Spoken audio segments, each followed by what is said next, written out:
কেউ যেন শূন্য লাইন অতিক্রম না করে, শূন্য লাইন অতিক্রম করে যে কোনো অনাকাঙ্ক্ষিত ঘটনার সৃষ্টি হতে পারে। সীমান্তের পরিস্থিতি আমাদের আগে যেরকম নর্মাল ছিল, আমাদের দৈনন্দিন টহল কার্যক্রম যেভাবে আমরা পরিচালনা করতাম, আজকে একইভাবে আমাদের দৈনন্দিন পেট্রোলিং আমরা পরিচালনা করছি বর্ডারে। তো আজকে সকালে আমরা যেটা করছি, এলাকার গণ্যমান্য ব্যক্তি যারা আছেন, এই এলাকার চেয়ারম্যান, মেম্বার এবং এই এলাকার যারা কৃষক ভাইরা আছেন, তাদের সাথে আমরা মতবিনিময় করছি।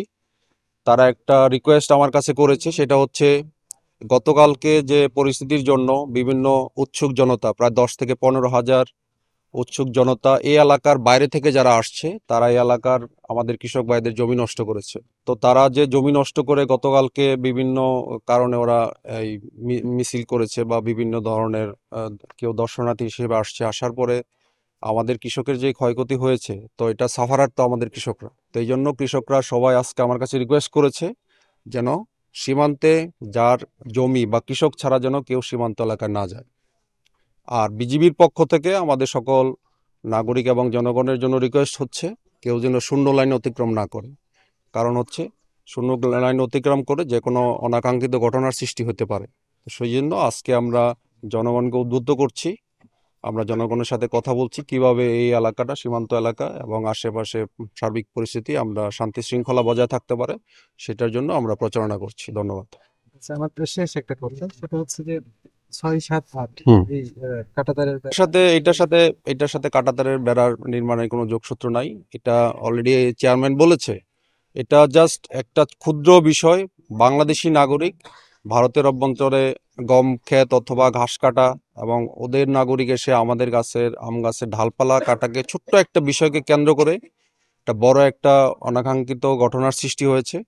তো এই ধরনের পরিস্থিতি যেন ভবিষ্যতেও সৃষ্টি না হয়, সেই জন্য আমরা এলাকার জনগণের সাথে আমরা কথা বলছি, মত বিনিময় করছি, ওদেরকে উদ্বুদ্ধ করছি ওরা যেন সীমান্ত শূন্য লাইন অতিক্রম না করে এবং জনগণের ফসল কিভাবে ভবিষ্যতে সংরক্ষণ করা যায়, কোন পদক্ষেপ নিলে এলাকার স্থানীয় গণ্যমান্য ব্যক্তি এবং কৃষকদের নিয়ে এলাকার সবার কৃষকদের জমি যেন আর ভবিষ্যতে নষ্ট না হয়, সে ব্যাপারে আমরা কাজ করছি।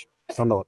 পতাকা বৈঠকের বিষয়টা একটু সাথে একটু এ ব্যাপারে তো আমি বলেছি, এটা এখন উচ্চ পর্যায়ের মিটিং এর পর্যায়ে আছে। আপনারা দেখেছেন যে আমাদের মাননীয় স্বরাষ্ট্র উপদেষ্টা ব্যাপারে ব্রিফিং করেছে। সুতরাং এটা একেবারেই উচ্চ পর্যায়ের আলোচনার মাধ্যমে আছে। বাট বর্তমানে we are concern about present situation, যেন আমাদের কৃষকদের যে ফসলের ক্ষতি হচ্ছে এইটা কিভাবে আমরা রোধ করতে পারি, উৎসুক জনতা যেন সীমান্ত এলাকায় না যায় সেভাবে আমরা উদ্বুদ্ধ করছি। এবং জনগণ, এই এলাকার জনগণ পাশে থেকে তারা শক্ত প্রতিরোধ গড়ে তুলবে যেন উৎসুক জনতায় হাজার হাজার জনগণ যেন এই কৃষকের জমিতে না নেমে কৃষকের ফসল নষ্ট না করে। আমরা এই ব্যাপারে এখন কাজ করছি।